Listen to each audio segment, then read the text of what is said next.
Education as a state function. Education ایک state کی ذمہ داری کے طور پہ سامنے آتی ہے پلیٹو کے فلسفے میں.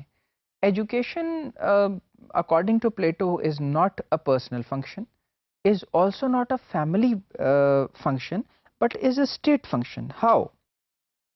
Plato's concept about polis, that is state, revolved around it being an educational community.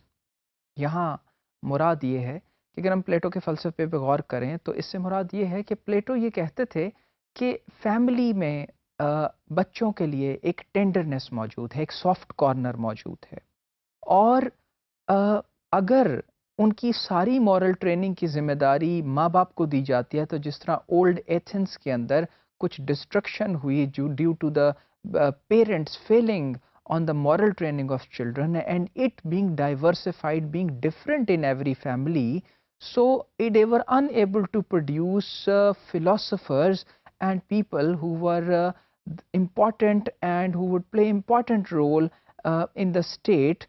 Plato reached the idea that education must be a state function because state intends to draw on the curriculum, intends to look after the teaching methodology, also intends to maintain the gymnasiums and educational institutions. So it is actually an educational community. The state itself is being an educational community. تو وہ سب کچھ جو ایک state ہے وہ ایک educational community ہی تو ہے. تو اب کیسے کہ دا اسٹیٹ, یہ بھی کہتے ہیں کہ the state could only survive on one condition, that is all its citizens receive an education that enables them to make rational political decisions. اگر ہم ماڈرن ڈے میں اسٹیٹ کی مثال لیں تو بہت سے ممالک ایسے ہیں جس میں ایجوکیشن اسٹیٹ کی ذمہ داری ہے, جس طرح برطانیہ ہے, جس طرح امریکہ ہے, جس طرح کسی حد تک پاکستان بھی ہے, اور ہم بھی یہ کہتے ہیں کہ ایجوکیشن جو ہے, جو رسمی تعلیم ہے, وہ اسٹیٹ کی ذمہ داری ہے. تو اس وقت ریشنل پولیٹیکل ڈیسیژنس کیسے ہوں گے؟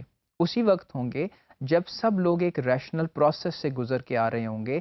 اسٹیٹ کے کچھ ایمز ہوں گے, اسٹیٹ اپنے ایمز کے تحت کریکولم ڈیوائز کرے گی, state different stages of education کو ڈیوائز کرے گی اپنے ایمز کو دیکھتے ہوئے, اپنے ریشنل کو دیکھتے ہوئے, اور جو بچے اور جو لوگ اس ایجوکیشن سسٹم سے تھرو ہو کے گزریں گے ان کے پاس ایک ریشنل پولیٹیکل ڈیسیژنس کو لینے کی طاقت موجود ہوگی.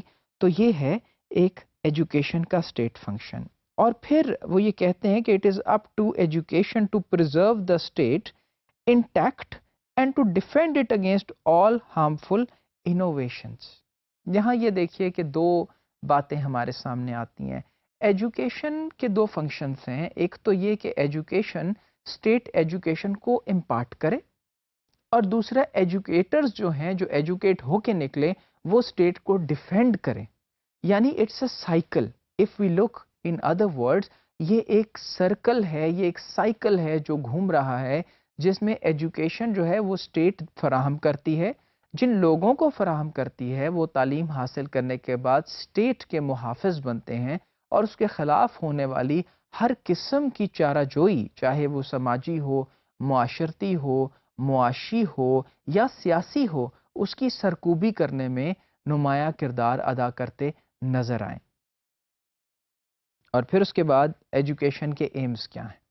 اب ایجوکیشن کے ایمز یہ ہیں to serve the state and in turn to make it citizen happy. اب یہ ایک بڑی انٹرسٹنگ بات ہے. اگر ہم آج کے ادوار میں دیکھیں تو ایجوکیشن کا فنکشن وہ یہ کہہ رہے ہیں اس دور میں کہ اس کا مقصد یہ ہے کہ اسٹیٹ کو سرو کریں جس سے لوگوں کو خوشی حاصل ہو.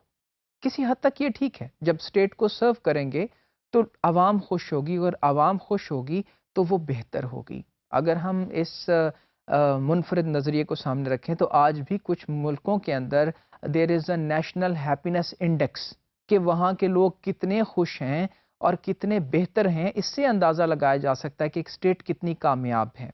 تو ان میں I think top of the list اگر ہم دیکھیں تو اس کے اندر اسکینڈینیوین کنٹریز ہے, جن میں Norway top of the list ہے, اور ناروے کے بعد ڈینمارک ہے, اور ڈینمارک کے ساتھ چند اور ممالک ہیں جن میں خوشی جو عوام کے اندر ہے وہ بہت ہائی پائی جاتی ہے, اور بہت سے ملکوں نے تو یہ بھی کہا کہ ہمارے پاس زیرو ڈیٹ ہے اپنی پالیسیز کے مطابق، ہم پہ کوئی ایسے قرضے نہیں، ہم مقروض نہیں، اور ہم اپنے عوام کو بہت خوش رکھے ہوئے ہیں۔